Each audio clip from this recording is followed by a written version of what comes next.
नाज़रीन, सांगड़ मां रिपोर्टर वसीम अकरम जी रिपोर्ट मुताबिक़ पूरी सिंध जियां सांगड़ जे वकीलनि पारां बि अदालत जो मुख्य दरवाज़ो बंदि करे पुलिस खे अदालत अंदर वञण खां रोके पुलिस गर्दी ख़िलाफ़ सख़्त एहतजाज कयो वियो आहे।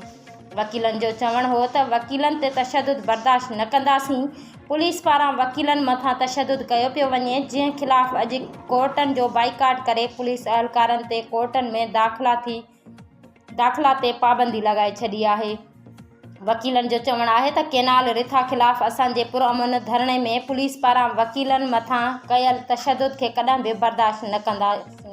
और पुलिस की ये जो दादागिरी है, ये गुंडागर्दी है, उसको हम कंडेम करते हैं। इस वजह से हमने आज सारे कोर्टों को ताले लगाए हैं। वो आप देख सकते हैं, सारी जो हमारे क्लाइंट्स हैं वो सारे बाहर हैं, कोई भी अंदर नहीं गया, इवन पुलिस का कोई आदमी भी नहीं गया।